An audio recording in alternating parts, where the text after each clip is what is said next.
এক লোকের একটি গাধা পরিত্যক্ত একটি কূপের মধ্যে পড়ে গেল। ওই কূপ থেকে রেহাই পাওয়ার জন্য গাধাটি জোরে জোরে চিৎকার চেঁচামেচি করতে থাকলো। এদিকে সেই গাধার মালিক গাধাটিকে কূপ থেকে উঠানোর জন্য তার প্রতিবেশী লোকজনদেরকে ডেকে নিয়ে আসলো। সবাই যখন ওই কূপের পাশে এসে দাঁড়ালো, তখন তারা গাধার মালিককে বলতে লাগলো, ভাই, আমরা তোমার এই গাধাকে কূপ থেকে উঠাতে পারবো না। কারণ হলো, এই গাধাটিকে কূপ থেকে উঠানোর জন্য আগে রশি দিয়ে গাধাটিকে বাঁধতে হবে, আর রশি দিয়ে বাঁধার জন্য আমাদের মধ্য থেকে যে কোনো একজনকে কূপের নিচে নামতে হবে।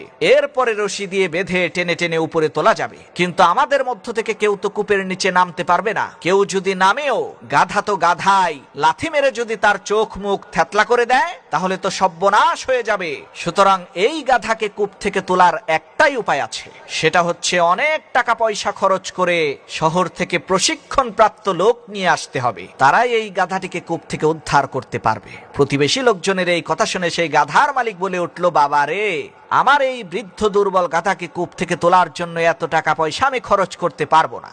আবার এই গাধাটিকে এইভাবে কূপের মধ্যে রেখেও দিতে পারবো না। কারণ হচ্ছে, সে যেই রকমের চিৎকার চেঁচামেচি করছে, তাতে তো আমার বাড়ি থাকাই কষ্টসাধ্য হয়ে গেছে। এখন একটাই সমাধান, তোমরা ময়লা আবর্জনা মাটি আর ধুলাবালি দিয়ে আমার এই পরিত্যক্ত কূপটিকে ভরাট করে দাও। এতে করে গাধাটিও কূপের মধ্যে দাফন হয়ে যাবে, আর আমিও শান্তিতে বাড়িতে থাকতে পারবো। গাধার মালিকের এই কথা শুনে প্রতিবেশী লোকজন সবাই মিলে ওই কূপের মধ্যে ময়লা আবর্জনা ধুলাবালি ফেলতে লাগলো। এদিকে কূপের মধ্যে থাকা গাধা মনে করলো তাকে উদ্ধার করার জন্যই এই কর্মযজ্ঞ চলছে। এ কারণে সে আরো জোরে জোরে চিল্লাতে লাগলো। গাধার চিল্লানো দেখে প্রতিবেশী লোকজনেরা আরো উত্তেজিত হয়ে আরো বেশি বেশি ময়লা আবর্জনা ফেলতে লাগলো। আর এদিকে কূপের মধ্য থেকে গাধাটি ময়লা আবর্জনার ধুলাবালি তার গায়ের উপর থেকে ঝেড়ে ফেলে দিয়ে লাফিয়ে লাফিয়ে ওই ময়লা আবর্জনার স্তূপের উপরে উঠতে লাগলো। এভাবে করতে করতে এক সময় ওই কূপটি ভরে গেল, আর গাধাটিও ময়লা আবর্জনার স্তূপকে সিঁড়ি হিসেবে ব্যবহার করে